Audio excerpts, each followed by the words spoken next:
Now to some numbers in the Republican tax plan. To help pay for more than $1 trillion in tax cuts for U.S. corporations, the plan would raise taxes on some Americans, including graduate students.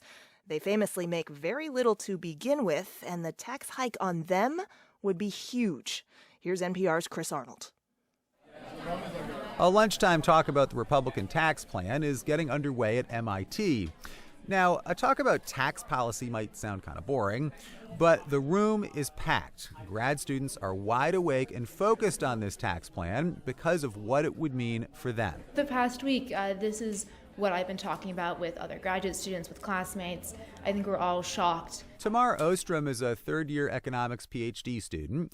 She and her classmates have been crunching the numbers, and the impact is pretty flabbergasting. This bill would increase our tax by 300-400%.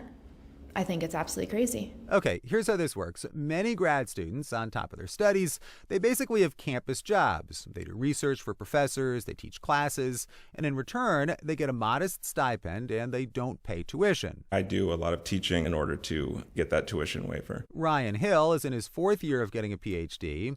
MIT pays him a stipend of around $30,000. Students pay taxes on that already, but tuition technically costs $50,000 a year. Hill doesn't pay that. He gets that for free, but the Republican tax plan would make grad students count the value of that free tuition as income, which means a big tax increase. Many would have to pay about half the actual money they get, their stipend, in taxes. Hill and his wife just had a baby. She's working part-time. I wish we didn't have to stress about money as much as we already do. It's stressful for both of us, and especially when you're so busy with your family and school. And it's been already very hard to just emotionally get through this time of life because we have to be so frugal. Hill says he and his wife gave up having dental insurance to save money. His wife is sewing clothes for their baby so that they don't have to buy them. So the grad students here might be studying super advanced stuff, artificial intelligence, nanomaterials, but they live very Spartan lives. Hill's from Utah, and he says everybody in his family's a Republican. It's a very conservative part of the country.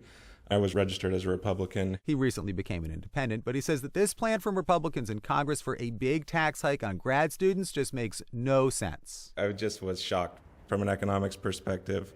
Like a basic principle is that when you tax something, you get less of it. Meaning this tax would mean fewer grad students. Many young people just wouldn't be willing to go into massive debt, he says. They'd just go get a job instead of getting a PhD.